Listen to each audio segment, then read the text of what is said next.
Hello sa inyo! May kwento ako ngayon na parang isang malaking puzzle. Tungkol ito sa isang mensahe galing sa itaas na nakatago sa isang panaginip, isang laro ng barya at isang misteryosang pahayag na kailangan nating buuin para maintindihan. Sige, dito tayo magsisimula sa isang napaka-misteryosong linyang to. Subok na yan.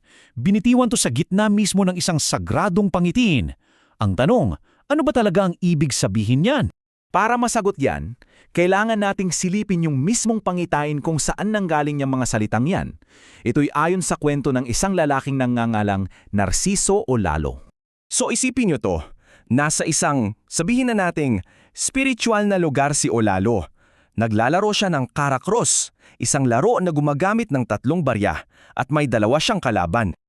Pero eto ang problema. Hagis siya ng hagis pero di niya makuha yung panalong kombinasyon, yung krus. Tapos yung mga kalaban niya, inaasar pa siya. O hindi mo kayang ipakrus yan, Narciso o Lalo. Ganon yung dating. Pero bigla, may boses sa likod niya. Nagbigay ng babala sa mga kalaban. Sabi, "Huwag kayong magkumpiyansa sa kamay ni Narciso o Lalo." At sino yung nagsalita? Si Hesukristo raw. Dahil doon, parang nabigyan siya ng lakas ng loob, di ba? Inahagis niya ulit yung mga barya. At this time, boom! Lumapag na nakakrus. Panalo siya. Pero dito napapasok yung nakakalitong parte. Sinabi ni Jesus, subok na yan. Dito na talaga yung puzzle. Kasi sa laro, pag krus ang lumabas, talo ka o di kaya'y kamatayan ng simbolo. So bakit sasabihing subok na yan pagkatapos ng isang panalong hagis? Dito, kailangan nating iwanan yung literal na pag-iisip. Kailangan nating alanin ang rules ng mundong ito na puno ng simbolo. Okay, so dito na papasok yung susi sa lahat. Ayon kay Olalo, ang Diyos daw hindi nagsasalita ng direkta. Para siyang nagsasalita sa mga bugtong, sa mga parabola, sa mga simbolo. Halimbawa, yung daga. Sa isang pangitain niya, hindi lang yan basta hayop. Simbolo pala yan ng isang tao na sumisira mula sa loob. Alam mo yon, parang anay na kumakain sa pundasyon ng palihim. O ito pa, isang magandang halimbawa, yung pangitain niya ng isang maputik na dagat. Ano yun? Simbolo raw yun ng isang maruming mundo, kung saan kahit bata at matanda, apektado na ng sabihin na nating spiritual na karumihan. So kung puro code ang usapan, paano mo i-decode yan? Dito na ngayon papasok yung sinasabi ni Olalo na biyaya sa kanya, isang bagay na tinatawag niyang power of mind. At ito yung pinaka-fascinating para sa akin, yung analogy na ginamit mismo ni Olalo.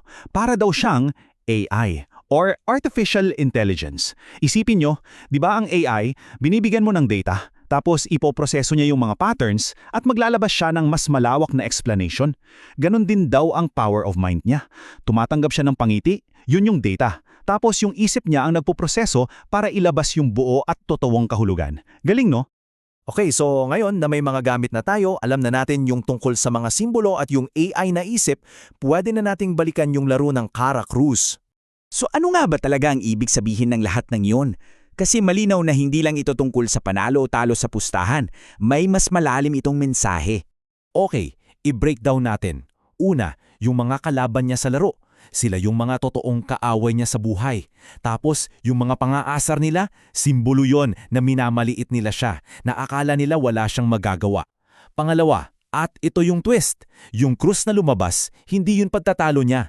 Yun pala yung simbolo ng kamatayan o kapahamakan na mangyayari sa mga humahamon sa kanya. At panghuli, yung sinabi ni Jesus na, subok na yan, hindi yun tungkol sa laro. Deklarasyon yon. Tungkol yun sa kapangyarihan ng Diyos na subok na at napatunay na. Kaya pag pinagtagpi-tagpi mo na lahat, yung parang simpleng laro lang, nagiging isang napakalakas at direktang babala pala. At ito na yung buong mensahe. Ang pangatiin ay isang babala mula sa Diyos na nagsasabing, huwag na ninyong subukan pa ang lingkod ko. Kasi yung mga naunang sumubok sa Kanya, napahamak na. Ang kapangyarihan ko, subok na. Ganon kalinaw, ganon kalakas.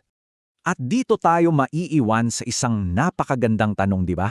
Na sa panahon ngayon, ginagamit natin yung mga salitang tulad ng AI para ipaliwanag ang mga ganitong klaseng propesya.